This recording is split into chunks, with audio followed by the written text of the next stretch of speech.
Welcome to Big Daddy's Story Time. We're reading Sesame Street's The Day Snuffy Had the Sniffles. Hey, can you see Big Bird there? You can? Can you see Snuffy there, the Snuffleupagus? You can too? Excellent job. Would you like to read a story about the day Snuffy had the sniffles? You would? Okay, let's get started. Oscar the Grouch popped up out of his can just in time to see Big Bird skipping down Sesame Street. Go away, Big Bird, Oscar grumbled. All that cheerfulness will ruin my day. Besides, it's time to collect the trash. I'm too busy to talk to you. That's okay, Oscar, said Big Bird. I'm in a big hurry to get to Snuffy's house so I can cheer him up. He has the sniffles. Grouches don't know anything about cheering anybody up, said Oscar. But what we know a lot about the sniffles. I have just the thing for you to take to old Snufflenose. Wait here. Before Big Bird could say anything, Oscar disappeared into his can. Bang! The lid shut behind him. Big Bird was waiting impatiently for Oscar when Cookie Monster came along. What the matter? Cookie asked Big Bird. Somebody eat all your cookies? Worse than that, Big Bird said.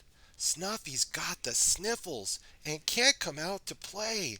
I'm waiting for Oscar. He has a surprise for me to take to Snuffy. Cheer up, surprise, said Cookie Monster. Wait here. He left in such a rush he nearly ran into Bert. As soon as Bert heard that Snuffy had the sniffles, he told Big Bird, I know just the thing to cheer up a Snuffleupagus. Wait here. He dashed into 123 Sesame Street before Big Bird could open his beak to say one word. Big Bird plopped down on the steps next to Oscar's can. At this rate, I'll never get to see Snuffy, he said, tapped his foot, tap, tap, tap. He stood up, he paced back and forth, he sat down, then he did the same thing all over again. Just when Big Bird decided that he couldn't wait 1 second longer, Bert ran down the steps and handed him a large shoebox. Big Bird peeked inside. It's my bottle cap collection, Bert said proudly. You can lend it to Snuffy. It will give him something fascinating to look at while he's sick in bed. There's nothing more exciting than bottle caps, except maybe paper clips. Before Big Bird could answer, Cookie Monster came back, huffing and puffing. He held out a slightly dented cookie can. Thanks, Cookie, Big Bird said. He tugged at the lid. I just know Snuffy will enjoy all these cookie crumbs. Cookie Monster shrugged.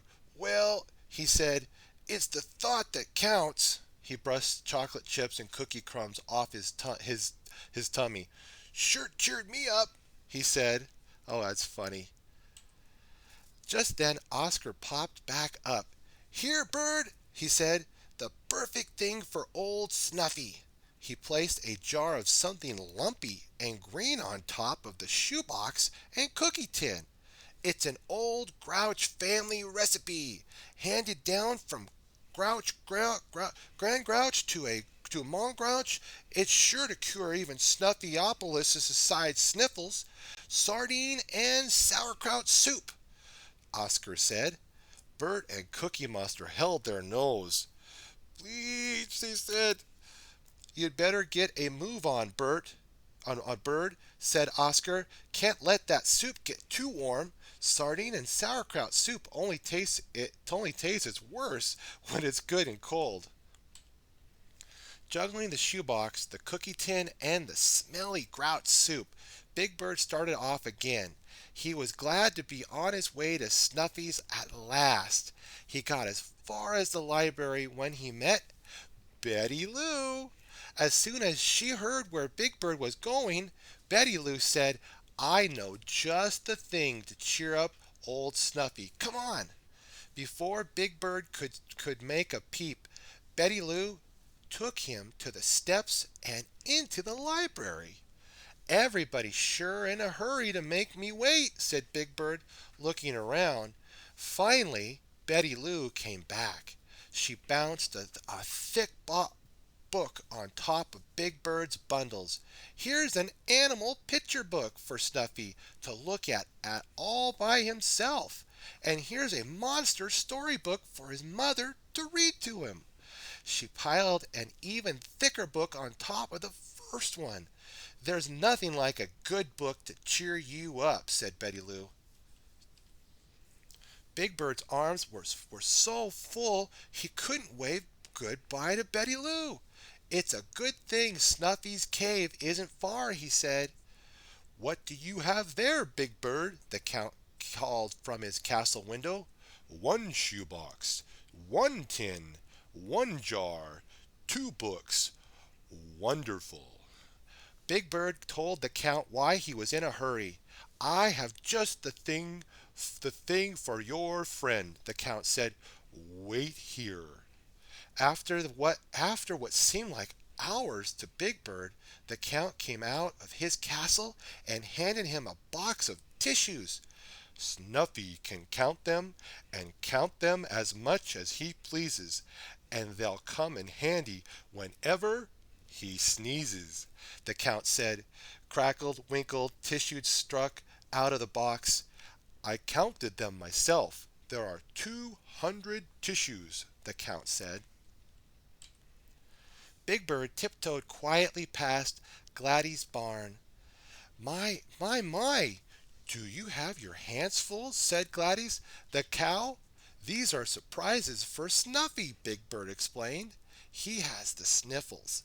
I've been trying all morning to cheer him up."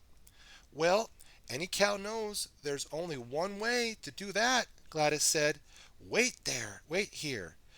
"Not again," Big Bird said, but Gladys had already trotted into the barn. Gladys cheered up.